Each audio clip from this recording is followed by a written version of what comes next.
wasn't so set that the 20th century would be powered by gasoline and petroleum. Diesel advocated for different fuel. His was capable of delivering a much higher amount of horsepower and much more torque. Within 10 years, he's inhabiting the most revered circles of engineers in Germany. I go through all the newspaper headlines and the evidence that unfolds in the weeks after his disappearance, and there's so many twists and turns and shocking moments.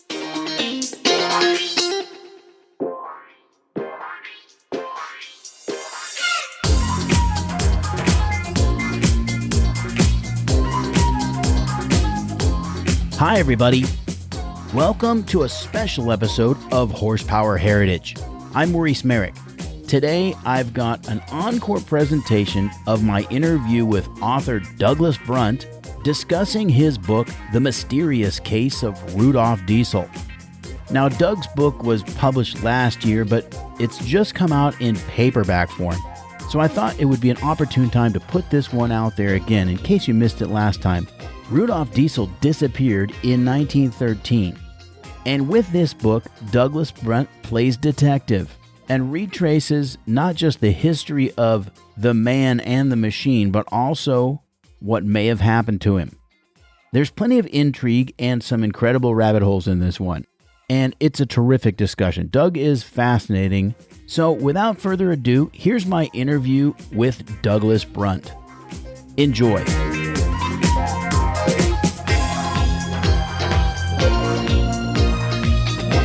Doug Brunt, thanks for coming on the show. Did you ever think you might end up on an automotive podcast? I had not. That was not on my bingo card a few years ago. Although when I started this book 5 or 6 years ago, I thought one day it possibly could happen. Well, it makes sense because Rudolf Diesel has been so important to automotive technology, but also to marine propulsion and trains and trucks. And everything in our world seems to have depended on diesel power at some point. That's totally right. There's this one way I try to explain it is imagine a piece of fruit grown in a tropical region. Every piece of heavy machinery and farm equipment used to grow that piece of fruit is diesel powered. It then gets loaded onto a truck. Anything larger than a passenger car, diesel powered. Goes down to the port where a crane, diesel powered, loads it onto a cargo ship. 100% of cargo ships around the world, diesel powered. Goes across the oceans to another port, offloaded onto a truck, onto a train. Throughout the 20th century, pretty much every train was diesel powered. Then it goes to a warehouse and where it's refrigerated, and most inland power sources over the 20th century diesel powered, some still today. So nothing in the global economy moves without diesel. Yeah, pretty remarkable. And yet the man himself has fallen into relative obscurity compared to other inventors of the same time period. But just to give people an idea of how far diesel engines have come in the last 100 years, I want to mention a little factoid before we get started here. The biggest diesel engine in the world is the Wärtsilä-Sulzer RT Flex 96C. Say that 5 times fast. It's 87 feet long. It's 44 feet high. It's got 14 cylinders. It turns at a maximum speed of 120 revolutions per minute, and it's 107,390 horsepower. It's as tall as a 5-story building. And the key to the diesel engine is that he realized that the heat of compression could not only start the ignition process, but maintain it and generate efficient power versus a spark ignition or a hot tube type ignition, which was kind of an old school. Mm-hmm. So we're going to get into all of it. But Doug, one more thing I want to let people know about your podcast. It's called Dedicated with Doug Brunt.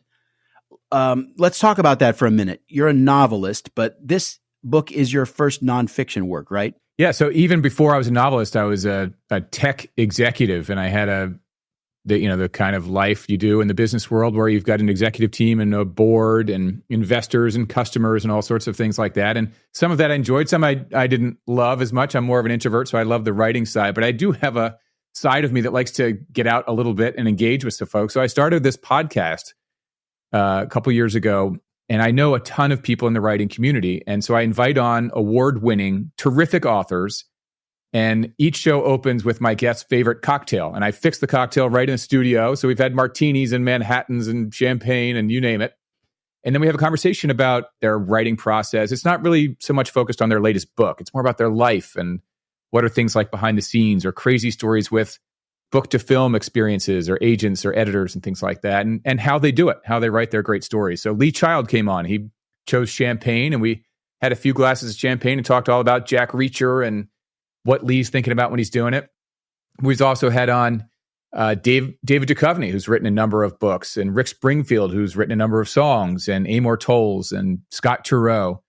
So it's a fun way, you can browse the catalog and just find maybe your favorite author or just find someone you've never even heard of, and you'll learn a lot. It's great for readers and for anyone who's even thought about writing. Well, I really enjoy the podcast, and I can't remember exactly how I discovered the show, but I'm always looking for interesting new podcasts, and it's got a certain relaxing quality. The conversations are thought-provoking, and it's a great break from the constant crises in the news or politics or what have you. Oh, thanks very much. Yeah, we don't delve into politics much, and just in the way that a book can be a nice escape, this podcast, I think, can sometimes be a nice escape where you come away with a little, at least a few nuggets each time. Yeah, I would love for people to check it out. Again, it's called Dedicated with Doug Brunt. So how did you get into this true story of Rudolf Diesel?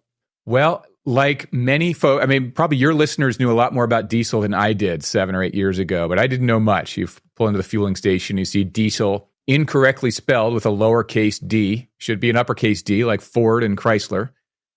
And I just looked at it as like another fuel. And I didn't really recognize that the diesel engine was a fundamentally different approach to an internal combustion engine, as you know. And years ago, I bought an old boat and I was going to fix it up. I was talking to the guy at the boat yard. It was a slightly larger boat. And he was saying, what should I do to fix this up? And he said, well, you should get rid of these gasoline engines and get diesel in there. And I said, why? And he said, well, 100% of boat fires come from gasoline engines, 0 from diesel. The fuel is stable. There's no fumes. You can take a lit match and drop it into diesel fuel and nothing will happen. And you get 3 or 4 times the range out of your fuel tank. And so I did repower with diesels. And about a year later was in between novels and came across this list of mysterious disappearances at sea. And Rudolf Diesel was on the list. And I realized this is connected to these new engines I just bought. And so I followed down the events of, it's a pre-World War I story. He disappeared September 29, 1913. And I went down a 5-year rabbit hole of archives around Germany and France and the UK, and even here in the US, where there's some fascinating characters at play in the story, and then came back out with his book. And Diesel disappeared at the absolute height of his fame. You're right. He had just come back from his last trip to America in 1912. He made 2. And he met with Thomas Edison, and he met with the Baldwin Locomotive Company and Westinghouse and all these, the heads of the United States Navy. And he was a huge global celebrity at that time. It's hard to, because the history of the man has been paved over these last 100 years, and for reasons you learn in the book, deliberately paved over. He really has been deliberately scrubbed from history. So it's hard to imagine today, but to put it in today's terms, it would be like Elon Musk suddenly disappearing overnight. That's the level of fame he had in 1913, because people were realizing that diesel was the future. And they were right about that. Diesel has powered everything, as we discussed, for the last 100 years. Even the Ford Motor Company was courting him. They wanted to sign him on as a consultant. That's right. And one thing we forget in today's day, that it wasn't so set that the 20th century would be powered by gasoline and petroleum. Diesel advocated for different fuels. He was looking for nut and vegetable oil or coal tar. And even Ford wasn't convinced of that. Ford and Edison were working on a very different project. In 1905, there was a fleet of hundreds of New York City taxis, and they were electric cars. There was a charging station on Broadway in Times Square. And Thomas Edison and Henry Ford were working together to build a better, more reliable electric car 120 years ago. So this is not some newfangled Elon Musk thing. Standard Oil and Rockefeller were not assured of the internal combustion engine being a gasoline-powered engine. In fact, I think at the turn of the 20th century, if I'm not mistaken, I think it kind of broke down in thirds in terms of motive power for the automobile, at least. A third were steam-powered, a third were electric, and a third were internal combustion gasoline engines. Mm-hmm. But eventually gasoline won out for the passenger car. But if you needed to do heavy-duty work, the diesel was the answer. That's right. Anything that required heavier torque As you alluded to earlier, it's a compression engine, a high compression engine. And if you go back to the days of James Watt, 1770s, which is really the first industrial capable steam engine, the metal casting technology was so rudimentary that they were sealing pipes with leather and rope and things like that. You can imagine how much pressure and heat is lost in a situation like that. By Diesel's era, when he's experimenting with his engine in the 1890s, the metal casting technology has advanced quite a bit. And he uses the highest quality metals with the most sophisticated casting. So it's a heavier engine and a more expensive engine to build than the sort of lower power gasoline engines that what we would call the Otto cycle engines that Benz and folks were using in those early cars. His was capable of delivering a much higher amount of horsepower and much more torque, that you would feel at the low end. And so his engine was great for industrial use, but also something that could bear the weight of a heavier engine, like a train or a ship. Less so these tiny little cars then that looked a little bit more like bicycles. Yeah, all that low end torque and also the greater efficiency compared to gasoline power. Mm-hmm. So when he disappeared, he was world famous, but he was actually born into obscurity to a German family that lived in Paris. They were of Germanic origin. They were Bavarian. So at that time, the German state as we know it today did not yet exist. It was 39 different kingdoms and tribes and states. He was from Bavaria, which was one. Prussia, the leading power of the Germanic states, was another. And they had moved from Bavaria, his family, in 1850. He was born in Paris in 1858. By 1870, the Franco-Prussian War is on. So anyone of Germanic origin is basically kicked out of France. So they were not wealthy to begin with. His dad was a leather worker and a bookbinder. But they left penniless. They were, rioting and looting in the streets. They leave on a ferry bound for London with the shirts on their back. And they move into the neighborhood that is the exact setting of Charles Dickens' Oliver Twist. So you can imagine the sort of slum-like circumstances of tenement housing and smoggy, smoky factories that children are being marched into for child labor. And he arrives at the age of 12, same age as Oliver Twist, the title character. He gets a bit of a lifeline from a distant relative who offers to have him come get at least his trade school education back in Germany. So he leaves his family behind in London and goes to Augsburg, Germany, where he begins schooling. And his gifted brain and, of course, his highly motivated attitude to not have to go back to tenement housing in London, within 10 years, he's inhabiting the most revered circles of engineers in Germany. Incredible. And he had a few benefactors. First, a man who owned a company that developed ice makers. Yeah, Carl von Lind. Right. And then Lind saw that Diesel was sort of destined for bigger things, and he encouraged him. And then Diesel had help from two German industrialists, Heinrich Butz and Friedrich Krupp.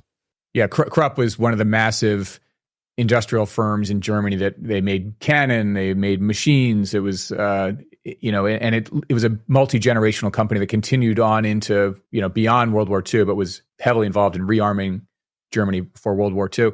So they sponsored the first serious work to put the Diesel patent into practice from 1892 to 1897. Diesel was focused. He had the financial backing of Butz and Krupp, as you say, and he built a series of prototypes. Finally, in 1897, had a sort of ready for prime time version of the diesel engine. In the book, you talk about how the early working prototypes were flying apart, right? Mm. The walls were pockmarked from pieces flying around.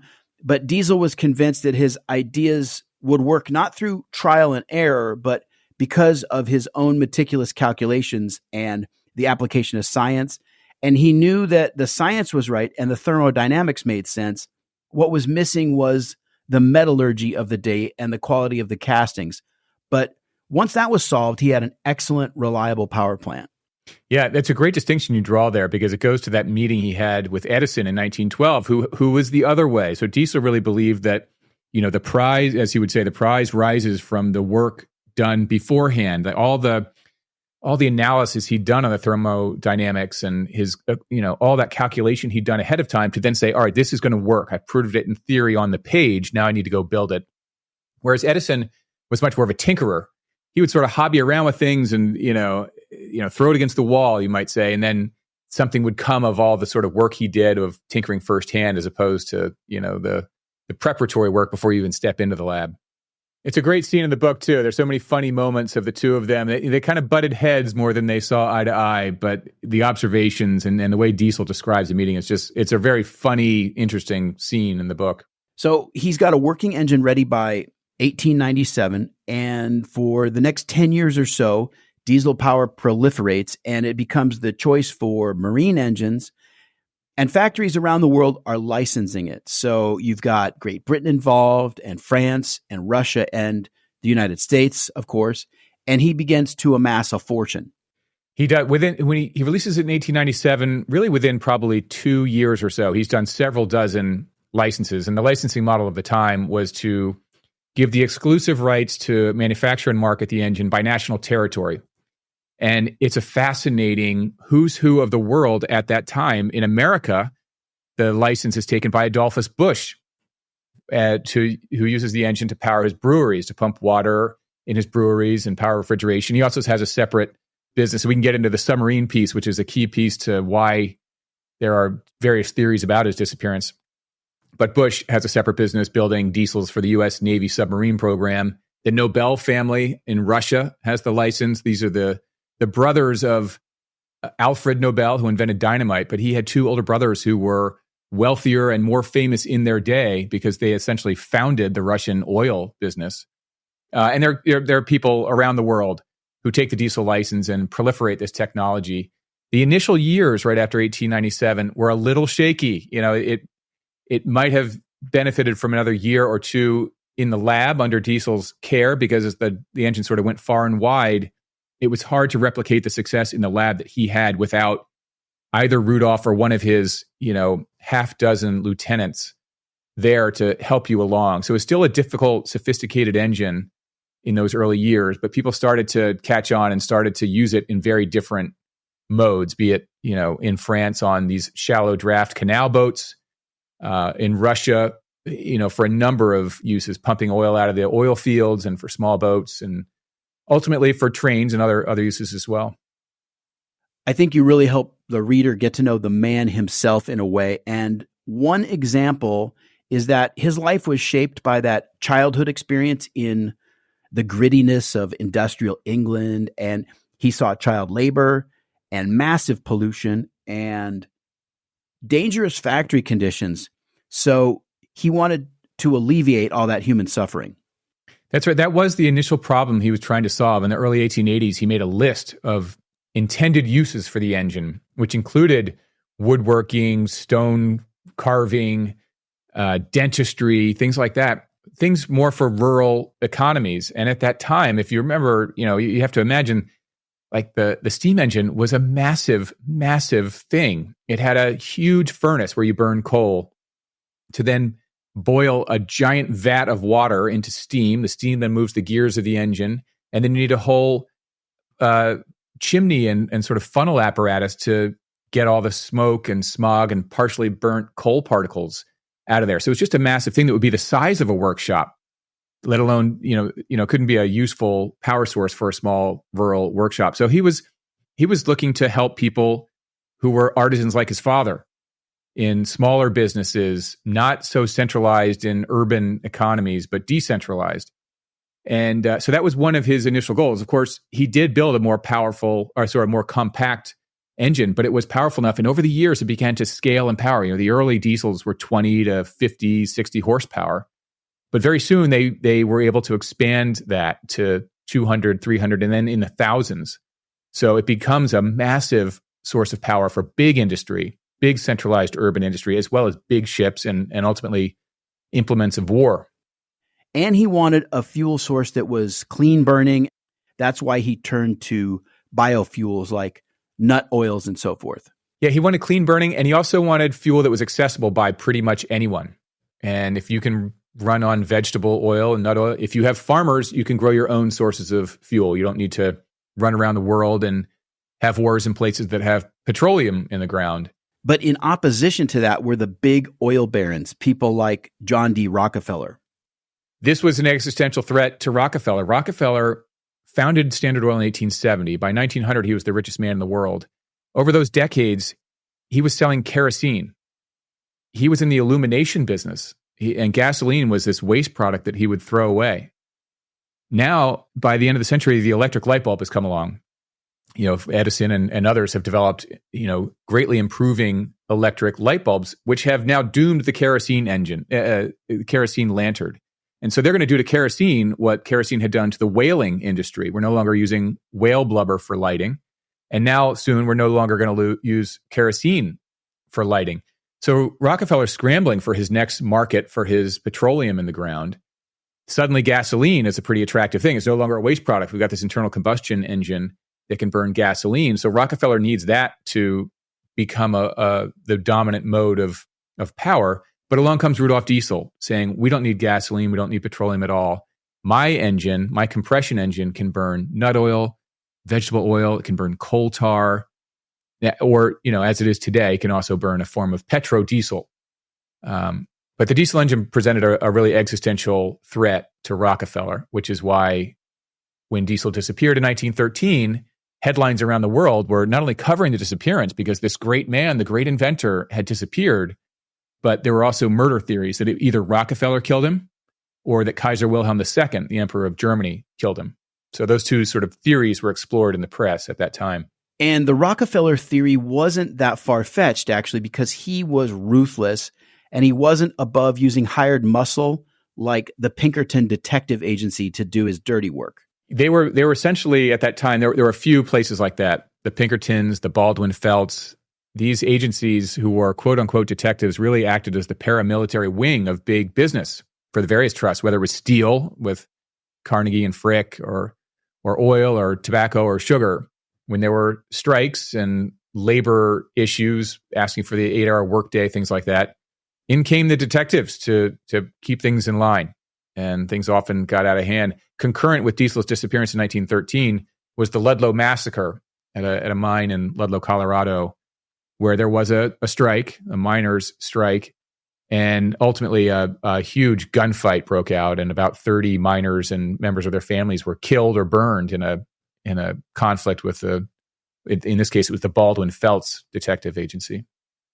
Yeah, so Rockefeller, he meant it. There was a straight line between, what he's been doing and why the press might have suspected that he could be involved with Diesel's disappearance, given what a threat Diesel was. I mean, he was far more of a threat than the 8-hour workday.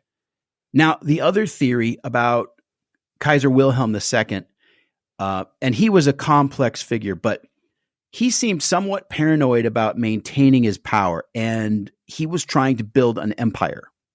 He inherited a very powerful Germany from his father. Ruled for a very brief amount of time. He was sick by the time he took the throne. So really it was from his grandfather and Otto von Bismarck. And they had, from the time of the Franco-Prussian War in 1870, a couple decades later, Germany's industry has boomed. They are one of the most powerful economies on the continent. They have the largest and most powerful land army on the continent. And he believes that in order for the German Empire to continue to grow, they need colonies around the world that can bring raw materials back to the empire. And in fairness, that's exactly the structure that Great Britain has. France, Italy, Austria, and others have colonies around the world. So he wants to do that, but feels that in order to do that, he needs a very powerful navy. And this gets to the rub with Great Britain, who has, since the time of Napoleon, dominated the seas. And as an island nation with a weak army, their strength and security has always been in the dominance of the Royal Navy. And as Germany begins to look to a more powerful navy, that threatens the existence of Great Britain. So they view that as an existential threat, Wilhelm's desire for this strong navy. And so this sparks what becomes known as the Anglo-German naval arms race, where Great Britain's building the Dreadnought and other very powerful battleships. Germany, after years of trying to catch up in the Dreadnought race, realizes they cannot. But Wilhelm also recognizes through his admirals that they can take the lead in U-boat technology. They can have the most powerful submarine fleet in the world, which really can negate the effectiveness of any surface warship. We'll just sneak up on you and sink you. So now Germany is one of the leaders in this, but every major power is scrambling for diesel power because by 1913, everyone recognizes that the only way to have a submarine is the diesel engine. No other engine can work for it. But the diesel engine can make the submarine a terrible offensive weapon that can have the range to get out into the open oceans and control sea lanes. It doesn't have boat fires, has a stable fuel, and can make a brand new weapon that the prior century had not seen. Actually, there's a great quote in the book that I made note of, and it was a Royal Navy official. He was dismissing the submarine because he said, the submarine has the smallest value of any vessel for direct attack upon trade. She does not carry a crew which is capable of taking charge of a prize. She cannot remove passengers and other persons if she wished to sink one. Mm-hmm. Now, that was the naval doctrine of Horatio Nelson's era in the Age of Sail and, for example, at the Battle of Trafalgar. But that was outmoded. It was strategically and tactically obsolete by 1900.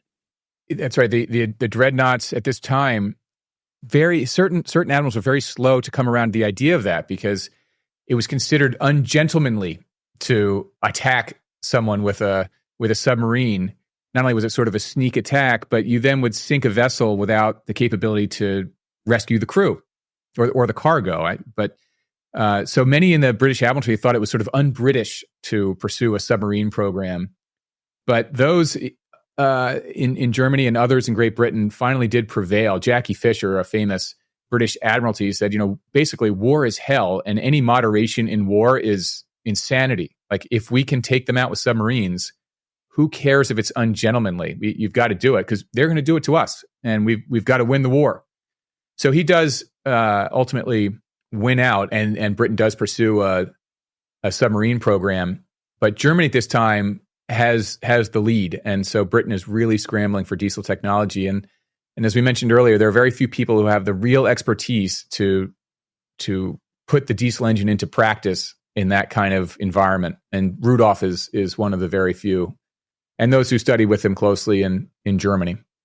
And just so people understand, diesel submarines, they operate on diesel power at the surface, and they can also snorkel partially submerged on diesel power. But because it's an air-breathing engine, once they actually submerge, they've got to shut that diesel down, and then they operate on battery power. So they're electric under the water. And the main person who really championed the submarine for the Royal Navy was, of all people, Winston Churchill. That's right. One of the crazy things about Churchill is we usually think about him as this World War II figure. And just before World War II, he was First Lord of the Admiralty, which is ultimately responsible for preparing the Royal Navy for war. And then, of course, in World War II, he goes on to be PM. In World War I, he was also First Lord of the Admiralty. He took the office in 1911, held it to 1915. So ultimately responsible for preparing the Royal Navy. And he was a technophile. So he was always experimenting and fascinated by new technologies. He, a small sort of footnote in the book, he also is responsible for the advent of the tank. The Army didn't want to pursue it, but with all the trench warfare, he thought some land vehicle that can span, an 8-foot or 10-foot trench and be an armored vehicle would be a game changer in the war. And the British Army didn't want to pursue it. So though he was from the Navy, he kind of overstepped his bounds and called the land ship project. And he was shipping all the parts in to this secret location where they were working on building it. And even the guards didn't know what it was. So when these parts would arrive, they'd say, oh, that's for this tank that we're doing, like water tanks. And that was sort of the code name for it. And then the code name just stuck. That's why we call it the tank today. It was all part of Churchill's deception. But yeah, so Churchill and his admirals recognized early the value of the submarine, that it will be an important implement of war. And so they're in his private papers and letters back and forth to various admirals at that time, you can see his urgency and his fear that Germany is going to develop a U-boat program that far surpasses anything that Britain has, and that being an island nation, these submarines could just float off their ports. Because one of the weird things about Britain, though, even though it's an island nation, there are very few sort of calm water access ports around. And if Germany got a big enough U-boat program, they could basically bottle up all of Great Britain and starve them out, which they nearly did in World War I. Yeah, fascinating. So by 1911, 1912, the diesel is proven, and it's essential to submarine warfare. And submarine warfare is arguably as important as like carrier warfare was during World War II. Right, right. I want to talk a little bit more about Rudolf Diesel's visits to the United States. The first visit was in 1904, and he was both fascinated and horrified by what he saw. He saw squalor, he saw raw sewage in the streets, shoddy building construction and public infrastructure, and it was chaos. And by the time he returns in 1912, things seem to have stabilized in these cities and towns he visited. That's right. This was a great part of the research process. He had enormous, extensive diaries for each of those trips. And I actually called someone from my old high school from way, way back who pointed me to the German teacher there, German language teacher, who translated reams of material for me. And there are fascinating observations. I mean, here's a guy who's both an engineer and sort of a social theorist who comes over to America, and you see it through his eyes, and it's so fascinating. So, as we mentioned, he was born in Paris, which by 1900 had an underground metro. They had a sewer system that was big enough to row a boat through. They had a city that supported millions of people built of stone and marble. And so off he comes to America, where towns in the Midwest could spring up almost overnight, everything made of wood. And one of the fascinating things about the rail system in America versus Great Britain had tons of coal. I mean, as do we, but Great Britain had tons and tons of coal, and their rail system ran on coal. In America, there were forests everywhere, so we just cut them down. Our rail system in the beginning ran primarily on wood, that was our fuel for the steam engine on the rail. And Diesel would find these towns, and he would, in the 1904 trip, there was no sewage system. With a big rain, there'd be you couldn't go down the street. There was no sidewalk. You couldn't get from block A to block B because it was like 6 inches of water and mud. And the towns in the Midwest that had sprung up so quickly were all built of wood. And the number one fear of Americans at that time was fire. Whole neighborhoods would just go up in flames frequently. And you'd see all these houses that would have a metal staircase, sort of a rickety metal staircase coming out of a second-story window, or ropes hanging off of balconies, because people knew high chance this thing's going to go up in flames. I have to figure out a fast way out of here. That's how we lived our lives then. But he also saw the potential of starting from scratch, and he loved various things.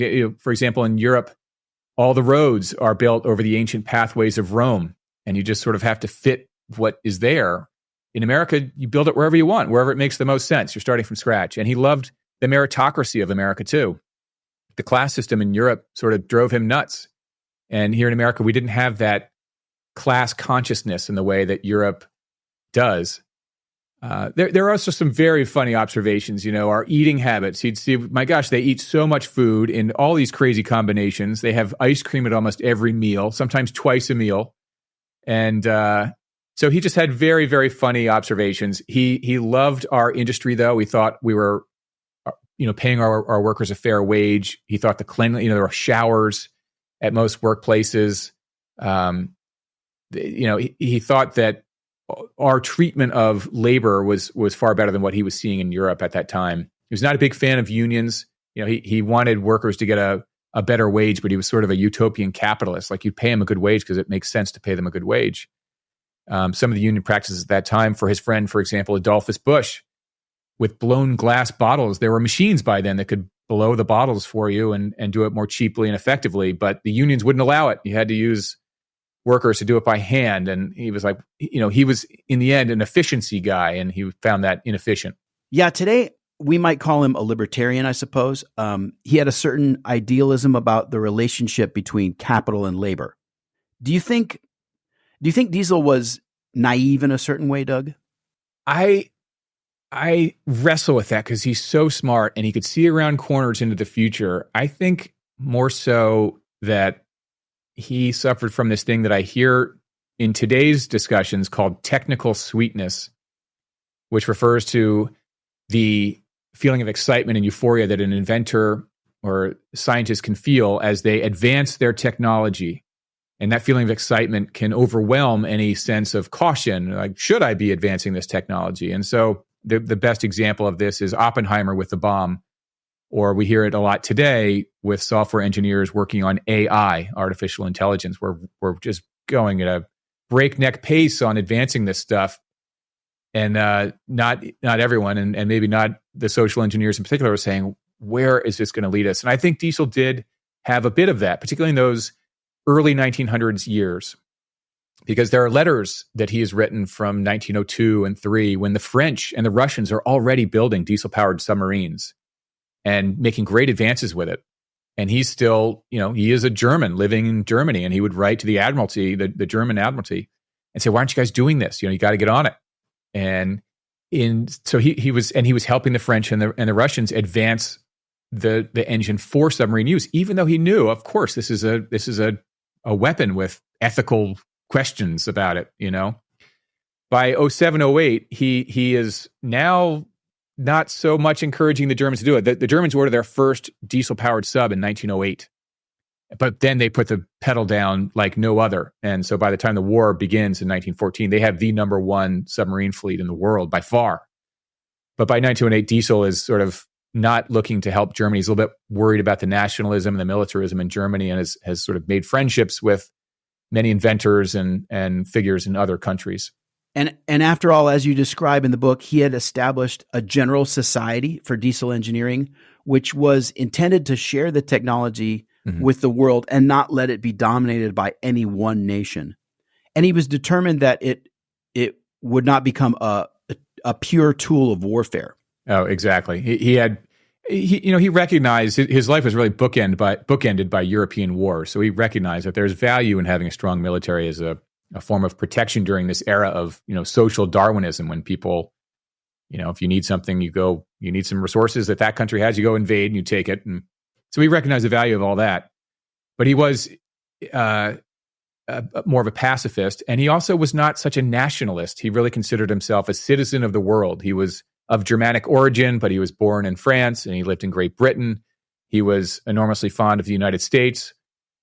So he was much more, in his word, he's quoted in this in an American newspaper during his 1912 visit, of being a citizen of the world, and intended for peaceful uses of his engine. But that's sort of how history has gone.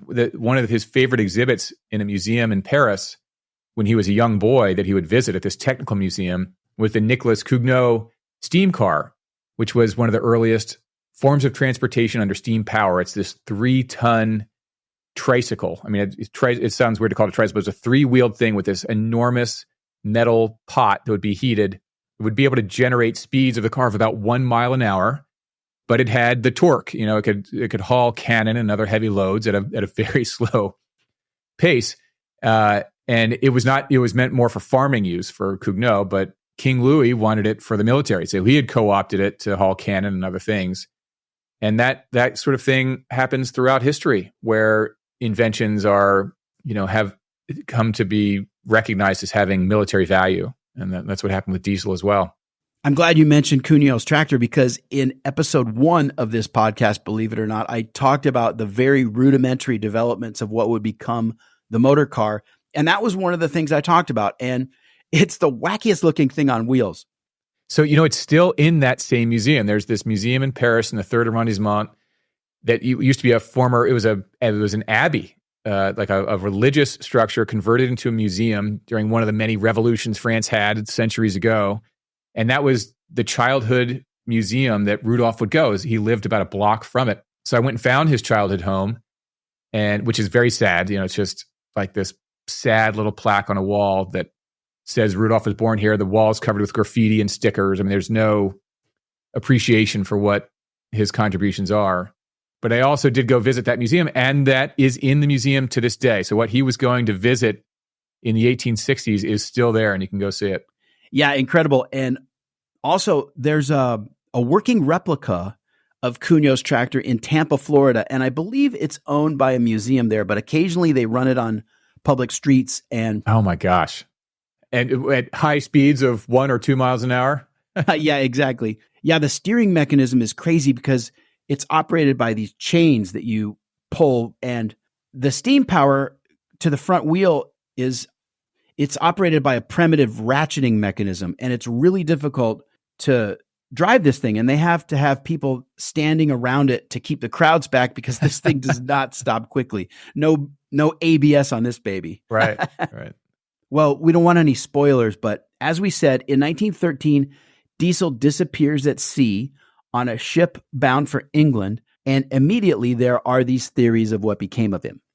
Yes. So we talked about Rockefeller a little bit, that his advocacy for different fuels. In 1912, he had actually said to the newspapers, this is reported all over America, I can break the American fuel monopoly, and I don't need a law to do it. I don't need the Sherman Antitrust Act to do it. I can do it with the power of my technology.